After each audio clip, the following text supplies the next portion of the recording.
wildcard loss to eventual Super Bowl champion Rams, where they were shellacked 34-11. For more on the Cardinals, let's welcome in our two-time Super Bowl champion, Bryant McFadden, as our look at the NFC West continues. All right, let's take a look at this collapser, BMAC. You heard about the back end of that season. They lost 4 of their last 5 regular season games. Then they lose the wild card game. Then you have all the antics with KYLER Murray. We'll talk about KYLER in a second, but first, can you make sense of last season's collapse for us? Well, what I think it is, when you look at the way they've been able to start, I mean, quality head coaches, quality coordinators, they love to make adjustments that work in favor of their team. And what we're seeing from Arizona, just my opinion, is that Cliff Kingsbury and his staff, they do a phenomenal job getting the guys ready. But then when they get scouted from top to bottom, they don't make adjustments. Their adjustments, they're not equaling out to the teams they're playing against, the coaches they're playing against. And that's why we're starting to see this collapse, especially when you look at their division, how difficult their division has been. And once again, I do believe the NFC West will be a tough division. They got to find a way to make adjustments based on the team's adjustments they've done to them. So starting off on fire is one thing, but being able to maintain and sustain that level of play is another thing. So I think that boils more on the coaching than the players. Now, last year, Jeremy, remember, they lost their best offensive skill guy in DeAndre Hopkins. I think the final 6 games or something like that, and clearly the offense was stagnant without number 10 in the lineup. But even when you lose a key contributor like that, you still would like to see more efficient play on both sides of the football, especially the offensive side when your head coach is an offensive-minded coach. So they have to find a way to make adjustments based on what they're seeing from opposing teams, because if they don't, we will see the same collapse once again this season. Yeah, and as you saw on the board there, it's not just NFL collapses with Cliff Kingsbury. It's kind of followed him throughout his coaching career, those back-end collapses. So 2022 obviously going to be a big season for him. Also going to be a big season for KYLER Murray. Let's talk about his situation. I mean, an up-and-down offseason. I mean, he wanted out, then he's saying he's committed, then he scrubs the social media. What about KYLER Murray and this up-and-down offseason? What are you expecting from him in 2022? Or better yet, what does he have to do in 2022?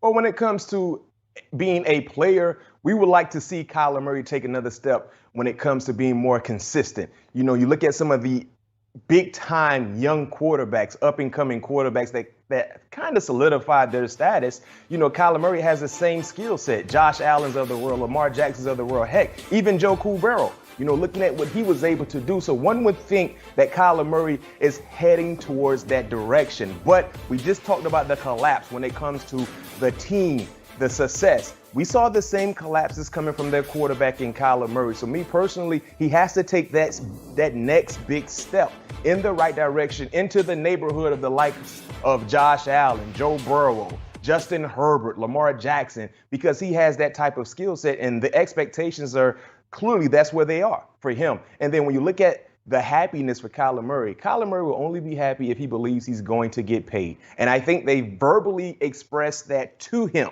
because you remember a month or so ago, he wiped everything off his social media handles regarding the Arizona Cardinals. He was disgruntled. So verbally, I don't know what the discussions was between KYLER and the organization, but I believe they told him we will get a deal done. Now, will that actually happen, especially before the start of the season? We have to wait and see. But right now, he's smiling from ear to ear, as you saw on his profile shot. But will that smile turn into a frown if he's not paid by September, October, or November? I think it will turn into a frown. Yeah, you wonder just when that deal is going to get done and what it is going to look like. As mentioned, his base salary for this coming season, $965,000, set to make $5.4 million overall. Okay, so you talked about DeAndre Hopkins and the fact that they struggled offensively without D-Hop in the back end of that season. Well, I mean, guess what? He's been suspended for PEDs, so for the first 6 weeks of this season, he's not going to be available. When you look at this wide receiver depth chart, who fills the gap left by D-Hop? It has to be Hollywood Brown. I think that's why they went, I know. That's why they went out with that draft day trade a few months ago in trading for Hollywood Brown, because they knew DeAndre would miss some time, and they feel like Hollywood, especially with his relationship with KYLER Murray, has everything he needs to have to be their number one wide receiver. And I think, they could be in a good situation based on what was available. Now, get this. A year ago, quietly, he had a career-like year. Over 1,000 yards, over 90 receptions. 6 touchdowns was a bit down based on what he's done the 2 years prior, but yet and still, he was pretty productive in a run-oriented offense. In 3 years, quietly in 3 years, 21 touchdowns. 21 touchdowns. So now he's coming from a run-oriented offense to a up-tempo, fast-paced, throw it around the park type of offense. That's what he came from in Oklahoma. And remember, his quarterback at Oklahoma was KYLER Murray. So I do believe the Arizona Cardinals feel like Hollywood Brown has what it takes to be the number one wide receiver until DeAndre returns. Let's wait and see how it all plays out. But I think he will have a better productive year when it comes to the stats compared to what we've seen in years past in Baltimore based on how run-heavy their offense was. Another college quarterback wide receiver combo being reunited in the pros. So the last 2 first-round picks for the Cardinals, Isaiah Simmons and Zaven Collins, are starting to emerge. Collins, 70 solo tackles last year, had over 100 combined tackles. Simmons had 25 combined. When you look at their continued development, what is the key to that for you? Well, when you look at, let's highlight Isaiah Simmons first, right? Coming into year 3. Rookie year, we didn't really see a lot. They were moving him around quite a bit. He was on the first level, the second level, played in the secondary as well. So he didn't really get an opportunity to understand what they want him to do. But in year 2, look at the numbers. Clearly over 100 total tackles. I would like to see him get more sacks. We saw what he did playing on the opposite side of the line of scrimmage, also had 7 PBUs. So he started to really grasp the understanding of what his position is and how he needs to go about in being productive and playing that position. So I think Isaiah Simmons would take another step in the right direction in being a very, very productive, prolific-like player for their defense. And I think Vance Joseph, who is the DC, has a plan in place. Now, when we transition to Zaven Collins, right, the first rounder from a year ago, the issue for Zaven Collins was Jordan Hicks was there. Remember, they anointed Zaven the starting linebacker before one down was played. And eventually, Jordan Hicks showed that I am the best, one of the best linebackers, interior linebackers you have, and I have to be on the football field. So because of that, we didn't get a chance to see a lot of Zaven Collins, especially playing on the defensive side. He only participated in 20% of the defensive snaps. And because of that, we didn't see the numbers we thought we will see. And I think we will see more production from him because he is the guy now.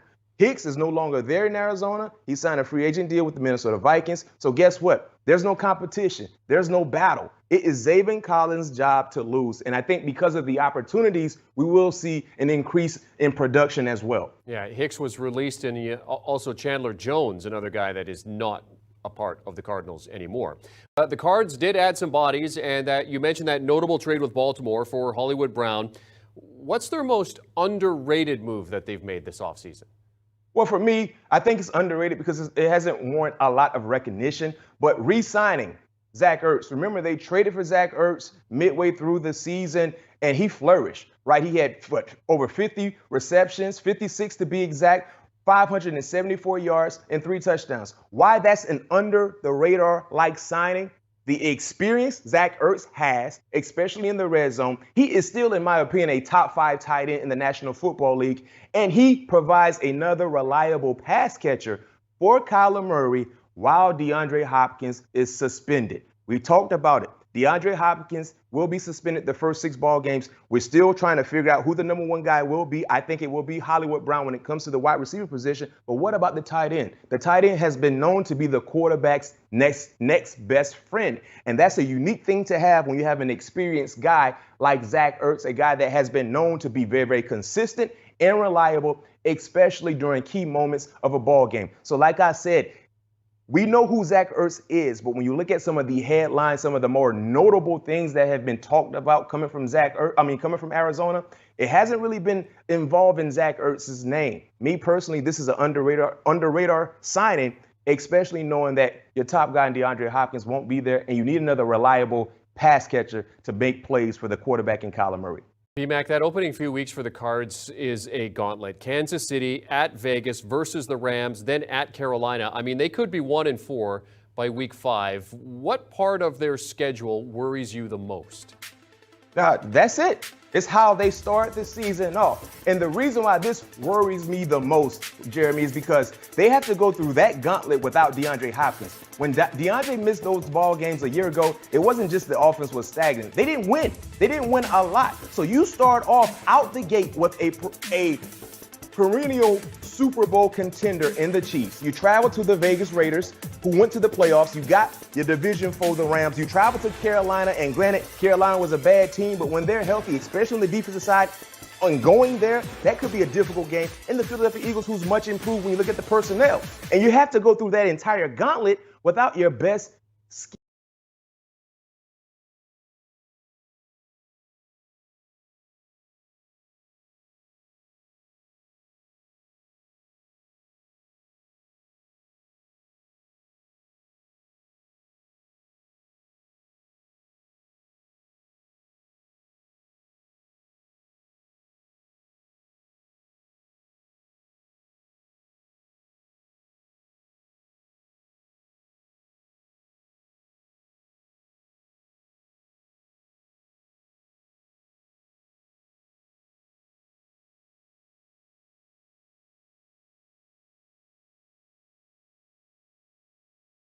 fans, I'm taking the under.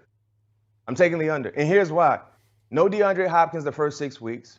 I just gave that stretch that I'm concerned, which is weeks 1 through 5 against Kansas City, the Raiders, Rams, Carolina, Philly. I mean, if you start off and you 1-4 in that first 5-game stretch, it's going to be very, very difficult. So I'm concerned about the start of the season and how difficult it is, especially without DeAndre Hopkins. And we talked about the second half slumps. See, if they start off slow and they continue with another second half slump, it's going to be a long, long outing for the Cardinals. So until I see otherwise from the coaching staff, primarily speaking, the head coach and coach Cliff Kingsbury, and being able to sustain production, especially in the second half, I don't know if they can do it. So I'm taking the under with this particular bet.